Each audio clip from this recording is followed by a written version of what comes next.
always have to fix this ring light. All right, so it's automatic. Oops, still there. All right, my YouTube family, my powerful family. Tonight I want to just have a quick mess with you. I want to talk about Jamaica. I want to talk a little bit about me. But I also want to talk about when we ask God for things that we must, just remember that He's listening, and sometimes we ask and He gives it because we are asking for it. But just know that sometimes, or I don't know if I should say when I'm talking about myself, that whenever I'm going to do things, I always ask Him to guide. If it's His will, let it be done. So, I left Jamaica in 1983. When I left Jamaica, I really left with, not even a good education per se. I had a foundation, but I didn't get a chance to go to high school, as I said before to you guys. And again, without a father, things are different for people who do not have fathers, or even if they're raised by grandparents when they don't have an active mother involved. So you go through things, and your grandparents will help you where they could. My grandmother didn't have a husband. Her husband had passed away for many years. She never remarried. So when she took me as a little girl of 2 years old, she was doing this with the hopes that her children would have helped to raise me, which should have been my father's siblings. She did all that she could do. I did get the good foundation. I never was taken out of school to help plant crops or reap crops. I didn't have any younger ones there for me to be out of school to take to the clinic or to wash their clothes. No, I got to go to school every day. And that really helped me to build the kind of foundation that I got. When I left my granny and I went to live with my mother's family, it was a different setting, and understanding the fact that I was like a stranger to them. So the care wasn't 100%, let's put it that way.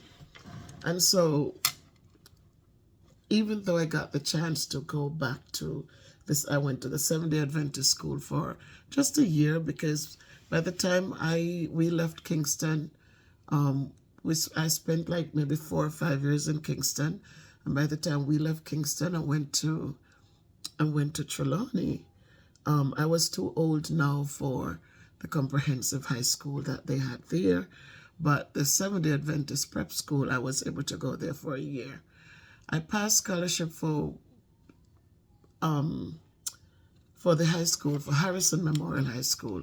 But again, I didn't have anyone with the finances to invest in me. Again, considering I wasn't raised with that family, I was just brought into the family now because my mom had migrated to the United States, and before she left, she'd make sure all of her children, all of us were, my big sister, my brother, myself, we were together. So now, I'm not sure. Maybe they couldn't afford it. Maybe they could. But the opportunity was not offered to me to go on to high school.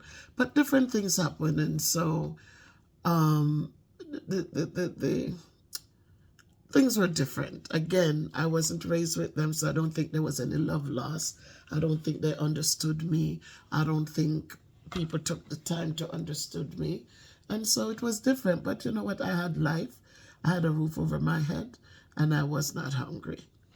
So coming along, I did get a chance to go to Canada. I went to Montreal. I lived there for a moment. Then I went back home. And from then, my mom was able to file for us. And I came here to this huge space. You come here, and at no point you felt at home, because the culture was different. There was a lot of assimilation to make, a whole lot if you wanted to even strive for anything. First of all, I spoke patois. I did speak some English because my mother's family, that my grandmother spoke well. She spoke, I'm not saying patois wasn't part of our thing, but she spoke well. She had 14 children, and all 14 kids had a trade or a teacher or something, but they did okay. So I came, but I was shy because, again, growing up in the hills, in the rural part of St. Elizabeth, then going to another place where you were not given the chance to express yourself. You were not given the chance to build your self-confidence. You always was afraid to speak because somebody's going to knock you down. Oh, and always putting you down and correcting things and making you seem like you're not even worth it. I remember walking, and I used to walk and bend, literally bend, because I used to climb so many hills. So, you're walking up the hill and you're bending into the hill. So when I came to live in a space that was flat, then I was walking and bending, literally, but walking as though I was climbing the hill still. And that was a laugh out loud moment for many. Often, people would laugh. Walk as if you're still climbing the hills. But I survived. And I didn't take things personally because I don't know how I knew these were the things that were going on. So I just went on and on. So I got the opportunity to come here, as I said, and I wanted to find work, and work had to do with, I couldn't look for a good job. I did go to Jamaica Commercial Institute in Montego Bay. And my uncle, he passed away, may his soul rest peacefully. Yeah, he had paid for me to go there, and I did go there and learn switchboard operating because they said I had the voice for that. And I also did cashiering. I came to this country, I was so shy, I'm not going to do switchboard. I applied. At one point, the lady says, I could hire you, but my staff is not going to understand you when you speak. And if a call comes in and you call out for the person whose call it is, they might not understand what you're saying. Years later, I understand that was discrimination, but I couldn't blame them because it was true. I had an accent. I was coward. I was very, very afraid. I wasn't assertive. I was in this big city. And so I really shied away from it. I really preferred if I had a job behind in a stall where I'm doing paperwork and less talking. But in searching for work that I would have felt comfortable with, not even understanding the racism that even though you're taking care of these sick people, that they're still so racist, they're still so bitter, they're still so hateful. But that's what I felt comfortable with because I didn't have to be working with a lot of different people. But it was there that my blessing started because a lady who saw how what I knew from filling out the application, she says, "Why are you here?" I was only 23 then. She says, "Why are you here?" And I told her the story where she gave me a letter and sent me back. I lived in the Bronx, and she sent me to a notable place in the Bronx, the Poe Building on Grand Concourse. If you're in the Bronx watching my video, and she sent me back to that building with the letter to the people there. Come to find out, it was the people who would have been able to place me in a GED program so I could have gained a high school diploma. Because she says a high school diploma in America will take me where I need to go. She wanted to see me go to college. She said, "You have the ability for more than just home care or home health care." So I went, and yes, opportunity started there. I was able to go to they sent me to a program. When I went to that program at the Bronx Community College and I saw what they were doing, I said, wait a minute, I can do that. And I asked the person, I said, is it possible to try the exam on my own? Because what they're doing, I can do that and a lot more. And he says, are you sure? And I said, I think so. And he gave me the paper to go now to 149th Street and 3rd Avenue. And I went there and I gave them the paper and they gave me my appointment. And I was able to go take the GED, which is an alternative for a high school diploma. So if you have a GED, you can go to college, you can get good jobs, you can, yeah, it is saying, it is saying that you have a high school diploma. That's what that is.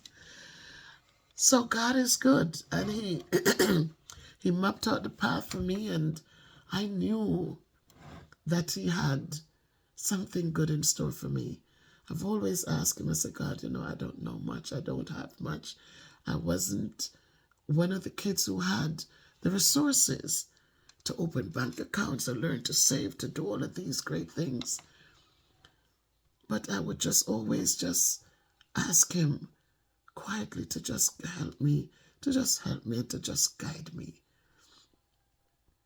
And so I went and I passed the exam the first time I took it, thank God for that. And it enabled me to start college.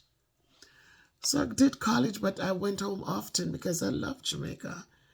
And I would go home, I'd see Granny, and we'd make potato pudding, and we'd eat roast breadfruit and fish. And we, it was just always beautiful. So even though I was here where there were opportunities, I still missed home. And I would go home, I used to go home so often. Wasn't rich, wasn't making much of anything, but somehow I was able to go home.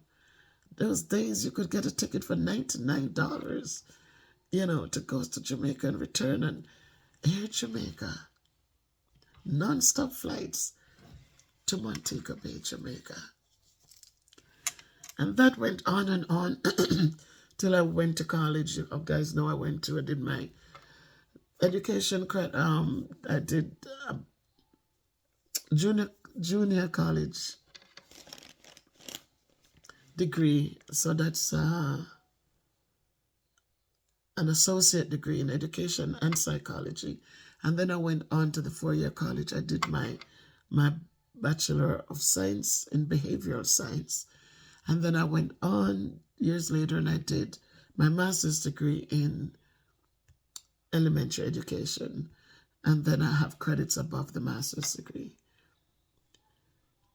So I have been going, but then in 1999, when I received the bachelor's, I was just tired. I'm raising 3 kids on my own, and the girls had gotten scholarships and went to Boston, and it was Christopher and myself, and working and finishing up the bachelor's degree. And once I was finished, it just seemed like something was missing. And I just decided to pack up and go home. So I gave away all my furniture, guys, gave away everything. All the things that I took were things that I could carry in a barrel. And I shipped 16 barrels, food and things for my children, things for myself. And I also shipped 2 computers. And I went home. And it's a different feeling, because you're home. And there's no winter, there's no early evenings of darkness that sucks the life out of you and make you feel depressed and feel empty. Bev Brown says it often, like she's around people, but you still feel alone. I couldn't take the ice. I couldn't. There was so much that just made winter harsh. And you had to still buckle up and go out in there. Sometimes it's windy and the ice pellets are hitting your face and the snow is coming down and you got to hold your head down and keep going. And what I learned when I came to this country, when the winter has come, is that you got to put the plastic shopping bags were prevalent then. There was no ban on them. So my mom taught us, she said, put on your socks, put your foot in one of those shopping bags, and then put your boot on. So it means that when you step in the water, because when snow melts and all the cars are in it and the water is dirty and slushy and you got to keep going, you got to keep going. But sometimes you step in it and your boot gets wet. And sometimes if your feet gets wet in that boot, you got to keep it on all day. It's not good. So our mom told us, push your foot in that bag, put your socks on, push your foot in the bag and put your boots on. It means that your feet will stay dry. And we'll do that and we go on, but it was so depressing. And so when I went home and the way that people treated me, I felt like a queen in the land, like a princess. They call me Miss Bev. And that's where I get the name from, guys. That's why I chose Miss Bev as my YouTube name. Because those days in 1999 when I went back home, and just the love, the simple way of living, it felt good. It always left a good feeling in my heart. I remembered.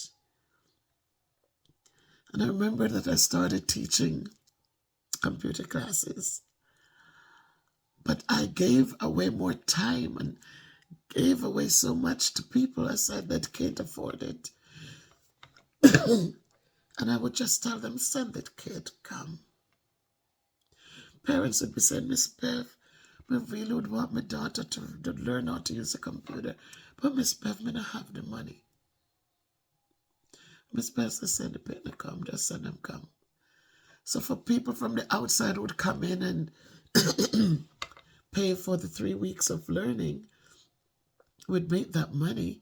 But for the young people in the community right there, I just said, send them come. And I started teaching down there. I had the little computer school. And I also got a job to teach. And so I had those two things. But when you're raising children, my daughters were 1983. They were probably like 84 to 83, probably 11, 12.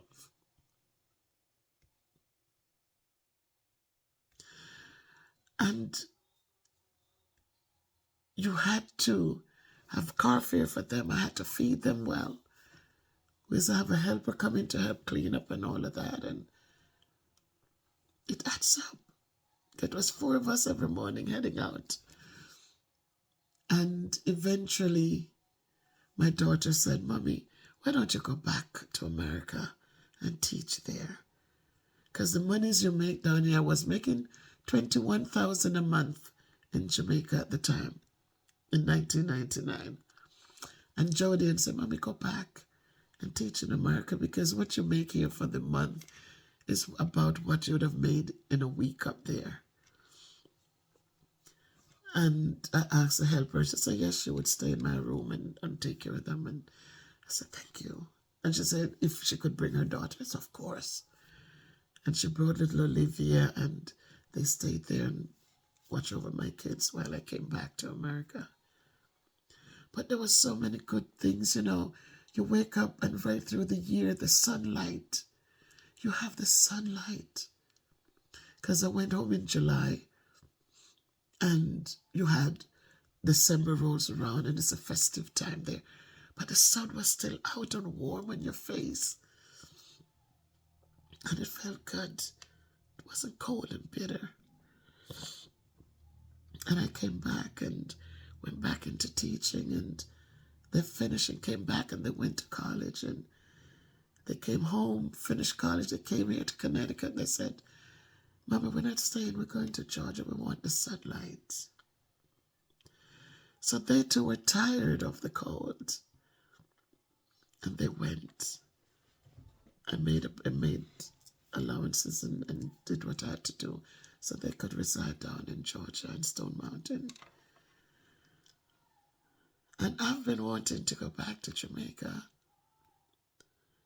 I've been wanting to go back.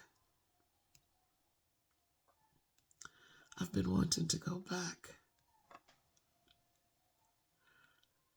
And I reached out to my friend years later. I said, I don't want to come home. And, there was so much the crime and all of this. And I said I was looking for a home in Duncan's because that's where I lived before I came here. And we're looking at stuff. And there were just things that I didn't like. But guess what? It wasn't time. God wasn't ready for me to go back there. And I reached out to my friend again like 3 or 4 years later. And I said, Jackie, what about your house? I will rent a space in your house. And she said, I'll pay if somebody lives in there, and unless she leaves, da-da-da. But God wasn't ready for me to do that yet either. So I had the home here, and kids got their own homes, and they're doing what they do, and Donnie and myself were here. And then Donnie started talking about going home. I said, yes. And then last year happened. And I just see how God just make things work when you ask him to be a part of it. Don't you ever doubt his power. If you're asking him for something, ask him for good things. I know someone personally whom maybe they didn't ask, but there were people who went to church. Husband didn't go to church, but the wife went to church and the kids went to church. And I remember that life was good for them. 2 professionals, the things were good. And they were able to purchase a car. And you know how sometimes if you don't have something, life is better. But then you get some things in life and it becomes so bitter. Because when you don't have a car, you left work, you come straight home, right? The vehicle drops you off at your house, you come home to your family, and it's good. You have a car now, you start going here, you start going there, you start going all over the place. And I remember the wife kept saying, you need to come home. And even if you want to go somewhere, come home, check on your family first. Never listened. And I remembered often she would say, that same carrier broke your neck. And she said it quite a few times, and eventually, the car did do that. So I say that to say this, that when we're ask for good things. When we ask for things for other people, you see, don't wish bad for them, because what you wish for them is what's going to come right back on you. So always wish good things for others. What you wish on people's children is what comes right back on your children. So always wish good, uplift, build, encourage, and empower. When that child walked up to my desk last year and told me she should fucking kill me, I cried. I went through so many emotions. I have not gone back in the classroom to teach yet. Was I ready to leave the classroom? Nope. Wasn't ready. I love what I did. I loved what I did. But I could sit there and love it all I want When God has something else in store for you, then you get up, things happen, and you get up and you move. And so I left and I went through therapy and and I've been home, not working. But thank God, God provided through and through. Months I'm sitting home not working. And it's strange, I'll say this to you guys, that I had put a lot of funds in place for retirement and all that. But I say this, when your kids are trying, always help your kids. Don't you ever push your kids down and tell them, well, if you can't afford it, then you're going to have to do without it. Whenever you have kids who have ambition and you see them trying, please never refrain from helping them. If you can find a way to help them, help them. So I put a lot away for, everybody saving for retirement. But also when I worked in New York, they pull a lot of funds for Social Security benefits. So while I'm here in this state, they don't do Social Security. They don't pull for that. They only take funds for their retirement fund. 3 times I went in and pulled funds out. I pulled funds when I moved to Georgia.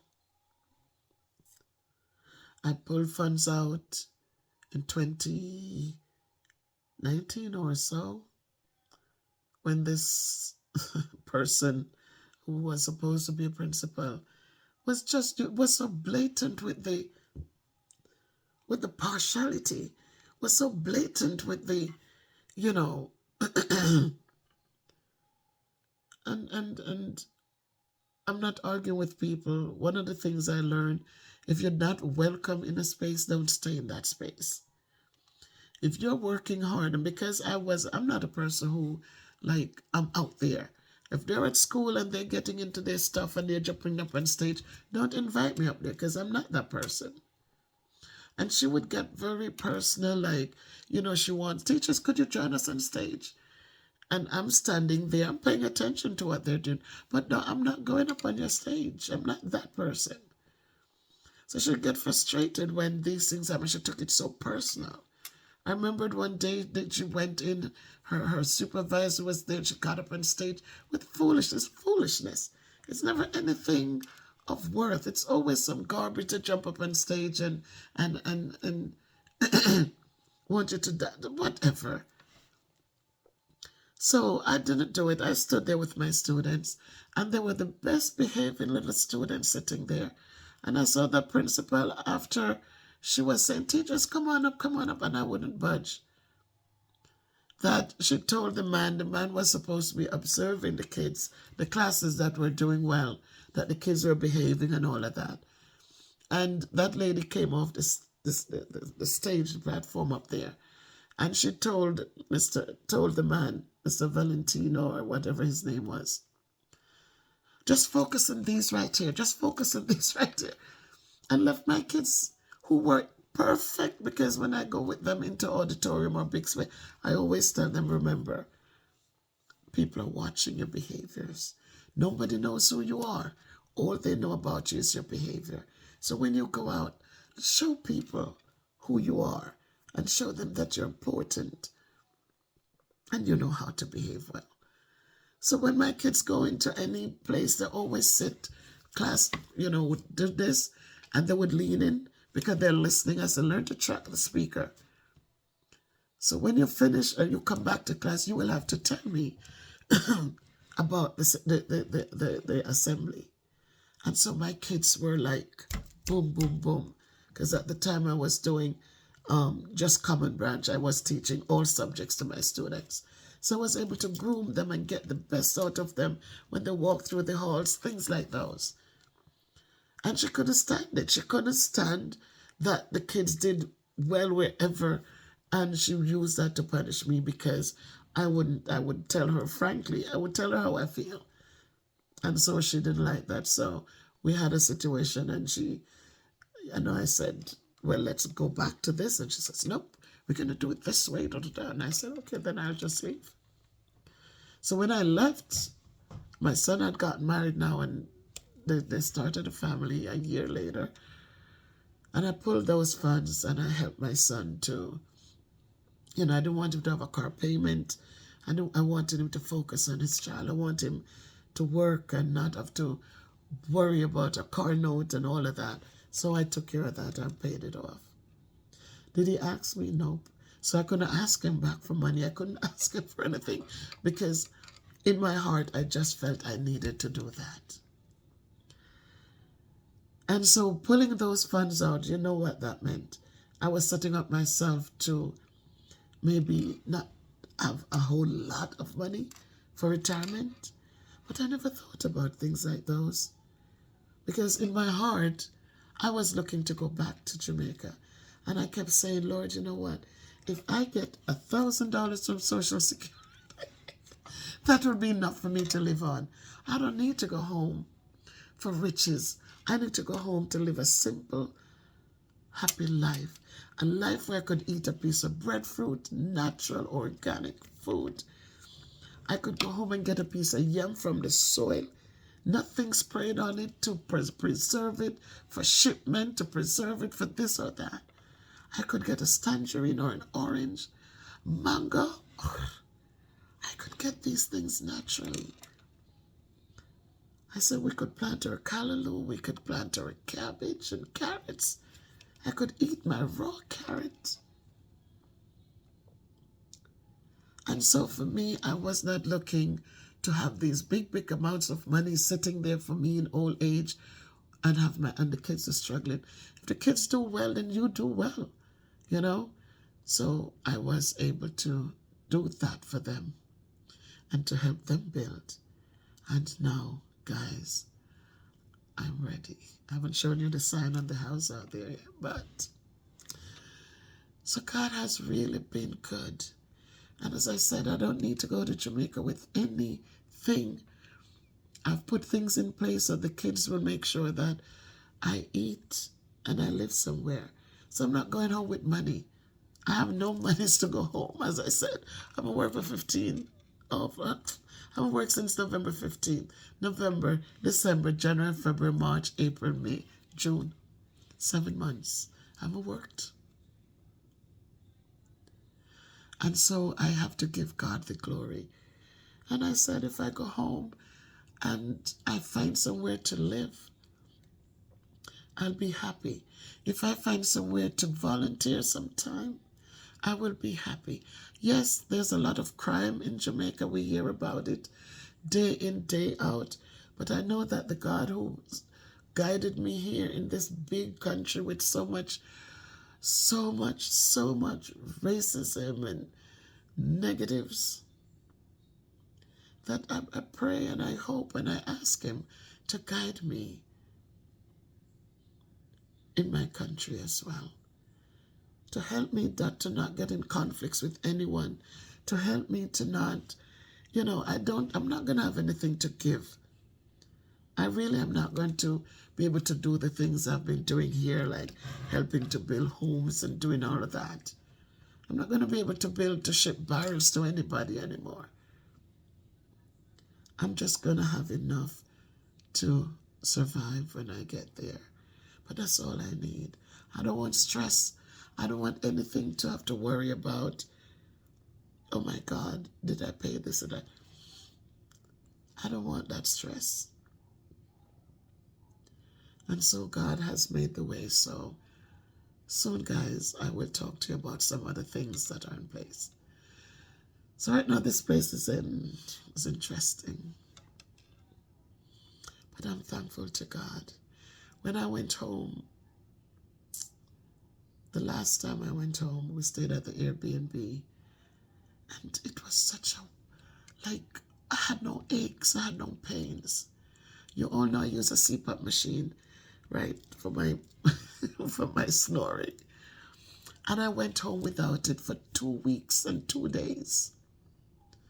And guys, I didn't have one teeny tiny bit of headache.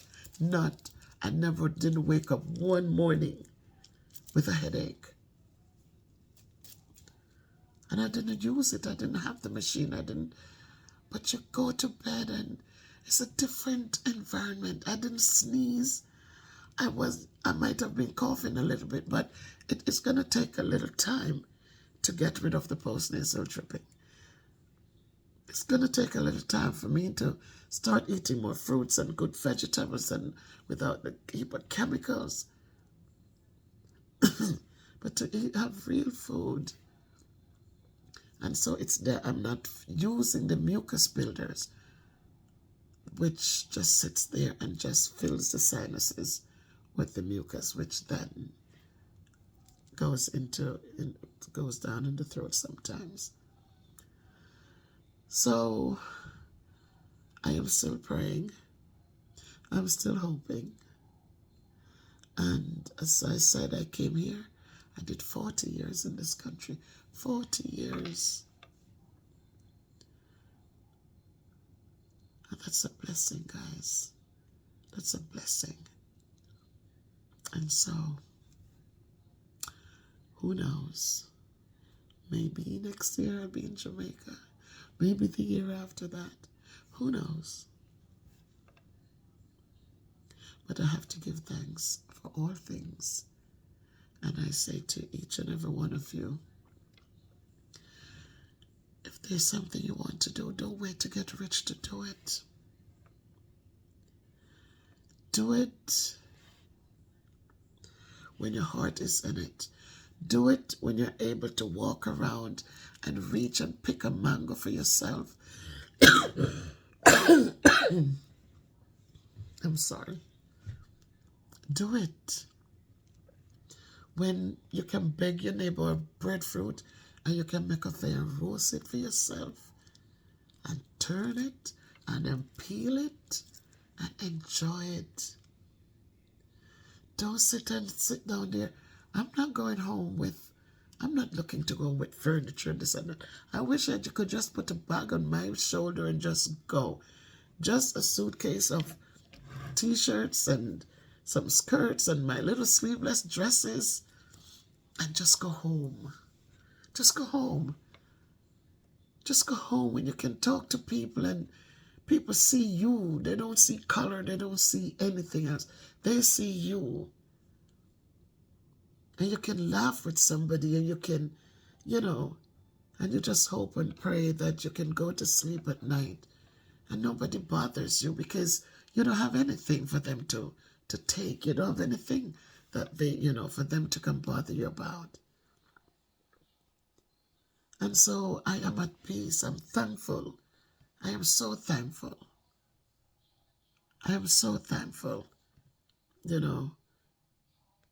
that I did so much of the things that I wanted to do.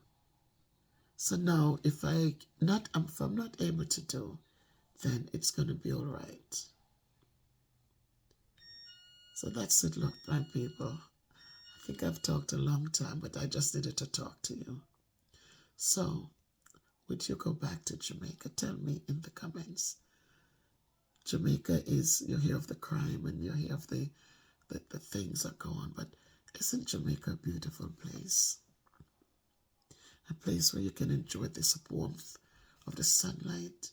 And yes, you're going to have them big thunderstorms. You might even have some hurricanes. But apart from that, isn't it a beautiful place?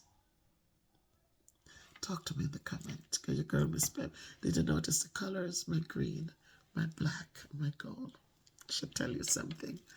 Love to all of you.